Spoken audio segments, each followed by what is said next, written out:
আসসালামু আলাইকুম। নিরপেক্ষ নির্বাচন এবং তত্ত্বাবধায়ক সরকারের জন্য প্রয়োজনীয় সংবিধান সংস্করণের মামলার পক্ষ থেকে স্বাগতম।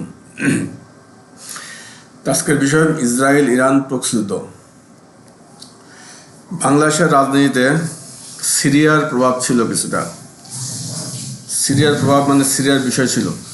সিরিয়াতে যখন মার্কিন এবং ইসরায়েল আগ্রাসন চলে এবং বাংলাদেশের জঙ্গিবাদে, তখন বাংলাদেশকে সিরিয়া বানানোর একটা প্রচেষ্টা ছিল ভারতের, যে বাংলাদেশের সিরিয়ার মতো একটা যুদ্ধ বিধ্বস্ত রাষ্ট্রে পরিণত করার। সে কারণে বাংলাদেশের যে জঙ্গিবাদের বিষয়টা, এটা কিন্তু মানে আন্তর্জাতিক মহলে এটা হয়ে গেছে, মানে জানাজানি হয়ে গেছে। এবং ওই সিরিয়াতে তখন রাশিয়া ছিল, সিরিয়ার সাথে ইরানের সম্পর্ক, সিরিয়ার সাথে ইরাকের সম্পর্ক, সিরিয়ার সাথে আরব দেশের সম্পর্ক। তো বাংলাদেশের এই যে জঙ্গিবাদের রাজনীতি সারা বিশ্বে কিন্তু এটা জানাজানি হয়ে গেছে। এবং আমার ফেসবুকের মাধ্যমে 7-8টা প্রক্সি-যুদ্ধ হয়েছে। তা সিরিয়া ইসরায়েল প্রক্সি-যুদ্ধ, ভারত পাকিস্তান প্রক্সি-যুদ্ধ, উত্তর কোরিয়া দক্ষিণ কোরিয়া প্রক্সি-যুদ্ধ, আফগানিস্তান প্রক্সি-যুদ্ধ, রাশিয়া ইউক্রেন প্রক্সি-যুদ্ধ, এগুলা মেইন। তারপরে আরও কিছু প্রক্সি নির্বাচন এবং প্রক্সি-যুদ্ধ আছে। তো এগুলার মধ্যে এখন সর্বশেষ যেটা চলতেছে ইরান ইসরায়েল প্রক্সি-যুদ্ধ। এটা মানে একেবারেই ভৌতবাজি, সম্পূর্ণ ভৌতবাজি। কারণ ইরান হচ্ছে বিএনপির প্রক্সি, আর ইসরায়েল হচ্ছে ভারত এবং আওয়ামী লীগের প্রক্সি, ভারতের মূলত। একটা হচ্ছে ভারতের প্রক্সি, আর একটা হচ্ছে বিএনপির প্রক্সি। এখন এখানে কিন্তু বাংলাদেশের কোনো বিষয় নেই, দুটাই কিন্তু দুটাই চক্রান্তকারী। ইরানও চক্রান্তকারী, ইসরায়েলও চক্রান্তকারী। একজন চক্রান্ত করতেছে ভারতের পক্ষে, একজন চক্রান্ত করতেছে বিএনপির পক্ষে। কিন্তু এখানে যে রাজনৈতিক ডিসিশনগুলো হইতেছে, সেই ডিসিশনগুলোকে দেখেন যে ইরান ইসরায়েল প্রক্সি-যুদ্ধের সবচেয়ে কদর্য দিক হচ্ছে ইরানের সাবেক প্রেসিডেন্ট মারা গেছে, রুহানি, এবং আয়াতুল্লাহ খামেনি যে ইরানের যে শীর্ষ নেতা, তিনিও মারা গেছেন। ইরানের 2জন নেতা মারা গেছেন, কিন্তু ইসরায়েলে কিন্তু তেমন কোনো মারা যায়নি। ইসরায়েলে শুধুমাত্র নাটক, যে ইসরায়েলে বোমা মারে, ইরান দখল করে, ইরান হরমুজ নদী বন্ধ করে, মানে সব নাটক আর কি। এগুলো সবই ভৌতবাজি। মূল বিষয় হচ্ছে খামেনি মারা গেছে এবং রুহানি মারা গেছে। আমি যে বললাম যে সিরিয়াল কিলিং জঙ্গি, এখন শুধু মানুষ হত্যা, আর সব ভৌতবাজি। এখন এই যে ইরানের যে পরাজয় হইল সমঝোতা করে আমেরিকার সাথে, ভারতের সাথে করে, ইরানের যে পরাজয় না, ক্ষতি হইল, এই ক্ষতি এটা কিন্তু বিএনপির বিরুদ্ধে গেছে। এটা কিন্তু সম্পূর্ণ বিএনপির বিরুদ্ধে গেছে। কারণ খামেনি মারা গেছে রুহানি মারা গেছে কখন? রুহানি যখন মারা গেছে তখন 2024 সালে নির্বাচনের পরে, 2024 সালে নির্বাচনের পরে তখন কিন্তু বাংলাদেশে গণধর্ষণের ঘটনা ঘটছে। বিএনপির তারপর ওই যে এরা কিন্তু কুকর্ম করছে বাংলাদেশের রাজনীতিতে। এরা গণধর্ষণ মানে কুত্তাকারের সহ, মানে যারা আছে আওয়ামী লীগের লোফার লম্পট যারা, এরা কিন্তু গণধর্ষণের ঘটনা হচ্ছে, আমার বিরুদ্ধে গেছে কিন্তু এটা। এবং ওখানে কিন্তু এরা পরাজিত হয়েছে। তারপর কিন্তু বিএনপি কিন্তু শিক্ষা হয়েছে, এবং রুহানি কিন্তু মারা গেছে। দেখেন যে মুসলিম দেশের যারা আছে, এরা মনে করেন যে গণধর্ষণের রাজনীতি কিভাবে করে, কোন পয়েন্টে রুহানি মারা গেছে, যে গণধর্ষণের রাজনীতি করছে ভারত আওয়ামী লীগ, এবং মনে করেন যে মহাদেশে বিএনপি করছে, বিএনপি সরাসরি করছে। বিএনপি তাদের দলের মেয়েদের তুলে দেয় দর্শকদের হাতে ক্ষমতার জন্য। তো এখানে যেহেতু ইরান কিন্তু বিএনপির পক্ষে এগুলো সমর্থন করছে তখন, এবং দেখেন যে এই যে দর্শনের বিষয়, এটা কিন্তু মনে করেন যে ইসলামিক দৃষ্টিকোণ থেকে সম্পূর্ণ নিষেধ। রুহানি কিন্তু একমাত্র এই পয়েন্টে মারা যেতে পারে, যে পয়েন্টে রুহানির বিরুদ্ধে যায়, যেহেতু ইসলাম ধর্মে কিন্তু দর্শন এবং গণধর্ষণের ঘটনা নিষেধ, এবং এটা ছাড়া কিন্তু আর কোনো হয় নেই। যদিও কিন্তু ইরানের সম্পূর্ণ ইসলামিক নিয়মকানুন নাই, এবং আমেরিকা থেকে সম্পূর্ণ নিয়মকানুন মারছে কিন্তু আমেরিকা, ইসরায়েল। এবং রুহানির মৃত্যু যদি মনে করেন ইসলামিক দৃষ্টিভঙ্গির কারণে মনে করেন যে এটা হয়, এবং আমেরিকা ইসরায়েল সুযোগ নেই, এটা কিন্তু মনে করেন যে সুযোগ নিছে যাই করছে, এটা কিন্তু মনে করেন যে রুহানি মারা গেছে, এবং সেটা কিন্তু গণধর্ষণের সমর্থন মধ্যার কারণে। এবং এটাতে কিন্তু বিএনপি শিক্ষা নেওয়া উচিত। তারেক যে হিজলা তারেক, এবং তার যে হিজলা যে সংসদ, তার যে হিজলা যে সরকার, তার যে হিজলা যা আছে, এগুলোতে শিক্ষা নেওয়া উচিত রুহানির মৃত্যু থেকে। তারপর দেখেন যে আরেকটা বিষয় আছে এখানে, সেনা তত্ত্বাবধান, যে দ্বিতীয় মানে আধা সামরিক অফিসার থেকে যে সেনাপ্রধান হয়েছে, এবং সেনানিবাসে 21শে ডিসেম্বর সশস্ত্র বাহিনী যৌন অপকর্ম হচ্ছে খালেদা জিয়ার সাথে। এটা হচ্ছে দ্বিতীয় কারণ ইরান ইসরায়েল প্রক্সি-যুদ্ধের বিষয় দুটাই।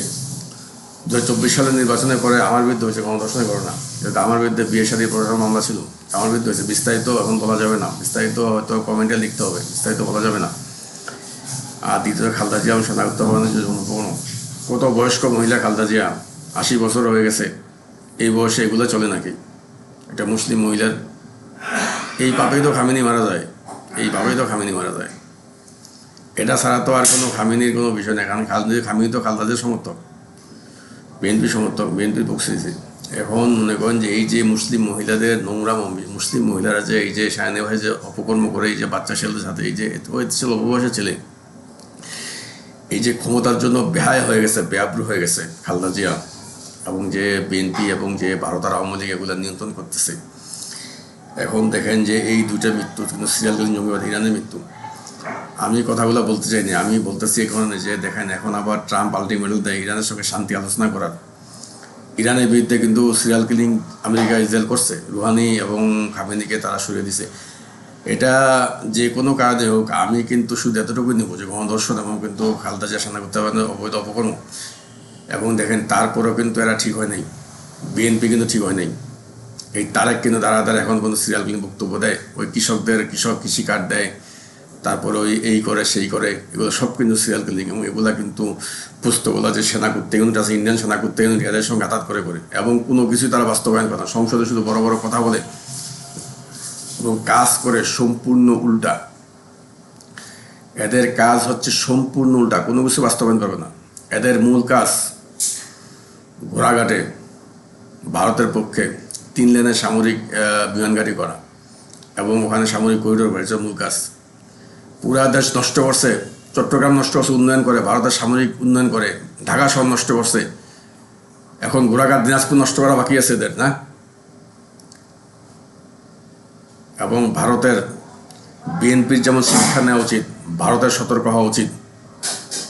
ঢাকাতে, চট্টগ্রামে উন্নয়নের নামে যে কুকিচিন সন্ত্রাসী করছে ভারত, চীনকে সঙ্গে নিয়ে এবং আমেরিকার মদদ নিয়ে এবং বাংলাদেশের রাজনৈতিক দলগুলোকে ক্ষমতার লোভ দিয়ে, টাকার লোভ দিয়ে ভারত যে কাজ করছে, ভারত কিন্তু জীবনও পারবে না মামলা জিততে। মামলা তো জিততে পারবেই না, এবং কিন্তু ভারতকে সারা জীবনের জন্য পঙ্গু করে দেওয়া যাবে। কিন্তু ভারতের সতর্ক হওয়া উচিত। এবং যে 48 ঘন্টা যে এই যে এটাও কিন্তু আমার বিরুদ্ধে। ট্রাম্প কিন্তু আমার বিরুদ্ধে সিরিয়াল কিলিং মদত দিচ্ছে। কিন্তু এই যে পুস্তকগুলো যে সেনাকুত্তে ইউনিট যেটা আছে পশ্চিমবঙ্গের, মেজরিটি পশ্চিমবঙ্গ থেকে আসছে, এগুলো খাইতে পায় না। বেটা তোর তা খাইতে পারছ না, দিকে আসছস। পশ্চিমবঙ্গের ছেলেবেলে কি বাংলাদেশের যে উপর দিয়ে নাকি? পশ্চিমবঙ্গের তো বাংলাদেশের বা বাংলার একটা অংশ পূর্ববঙ্গ, আর একটা অংশ পশ্চিমবঙ্গ। তোরা তো কোনো দিক দিয়ে যে আমগর্ষ উপরে তা তো না। এত বড়ই করতেছে বাংলাদেশ এসে ভারতের মধ্যে, ভারতের মূল্য দিনই আমরা। পাদুয়া দিয়ে ভারত পারছে বাংলাদেশে অনুপ্রবেশ করে, ভারত কোনোদিন সুবিধা করতে পারে নাই। এই পশ্চিমবঙ্গের ছেলেবেলায় ব্যবহার করতেছে ভারত বাংলাদেশের বিরুদ্ধে, এই পুস্তকগুলো সেনাকুত্তা ইউনিট দিয়ে। এবং এগুলা মনে করেন যে এই পক্ষিত নিয়ন্ত্রণ করতেছে। রুহানির মৃত্যু এবং খামেনির মৃত্যু, বিএনপির পরাজয় এবং কুকিচিনের পরাজয়, বিএনপি যেহেতু কুকিচিনের একটা অংশ, কুকিচিনের পরাজয়, এখানেই তো তারা আটকে যাবে।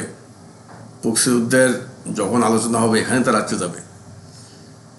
এবং আমার বিরুদ্ধে যে এই যে ট্রাম্পের যে সিরিয়াল কিলিংয়ে মদত, যেটা সঞ্জিতা শর্মাকে, এবং ট্রাম্প কিন্তু খারাপ প্রকৃতির লোকরা, খারাপ মানির ভারত দালাল। ভারতের নেতা যেহেতু মোদি নিজে একটা সিরিয়াল কিলার এবং মানুষের হত্যায় তার প্রধান কাজ, কালা জাদু, সমকামী, যৌন উপকর্ম, মাগিবাজি, মেয়েদের যৌন নালী হচ্ছে তার প্রিয় খাবার।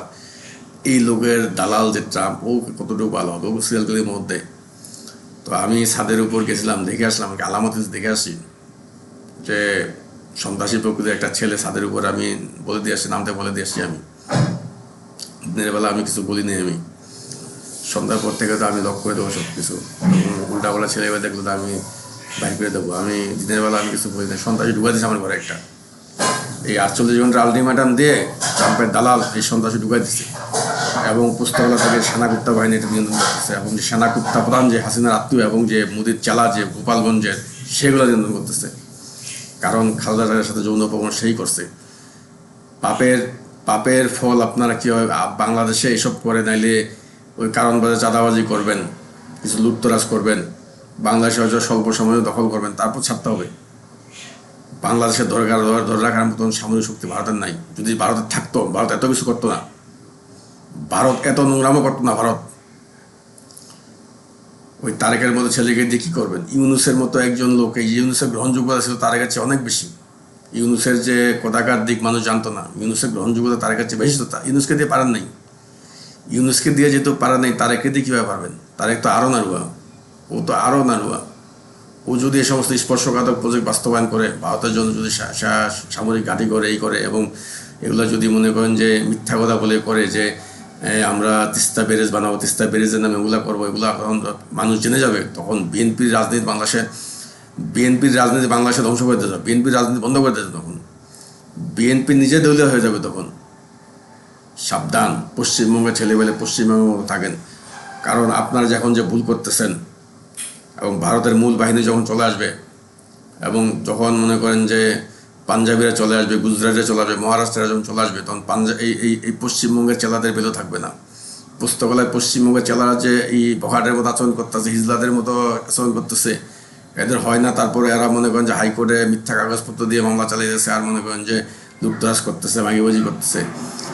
ভারতের মূল ফৌজ যখন আসবে বাংলাদেশে, যদি আসে কখনো, মহারাষ্ট্রের গুজরাটের এবং মনে করেন যে পাঞ্জাবে তাদের মেজরিটি থাকবে, তখন এই পশ্চিমবঙ্গেরও কোনো বিল থাকবে না। এই সঞ্জিতা শর্মার ডাইনির, সুশানা শাইনির, এই যে আরও যে আছে পুস্তকগুলা যেগুলা, এগুলোর বিল থাকবে না। তখন ওরাই কিন্তু সব কিছু নিয়ন্ত্রণ করবে। সুতরাং এটা কিন্তু বাংলাদেশের বিরুদ্ধে যাবে তো অবশ্যই, এবং পশ্চিমবঙ্গেরও বিলও কিন্তু তখন থাকবে না। তো ভাই, যার যার দেশে চলে যান, এই প্রক্সি যুদ্ধের দিন নাই। ট্রাম্পের 48 ঘন্টা আলটিমেটাম আমি বলে দিলাম যে সন্ত্রাসী কার্যক্রম দেখে আসছে, আমি প্রথম সন্ত্রাসী কার্যক্রম। তো আল্লাহ পাক মাফ করুক, আল্লাহ পাক মাফ করুক এই গজব থেকে। কারণ ট্রাম্প হচ্ছে ভারতের দালাল। আমি কিন্তু রাতের বেলা কিন্তু ছাড় দেবো না। আমি ধন্যবাদ।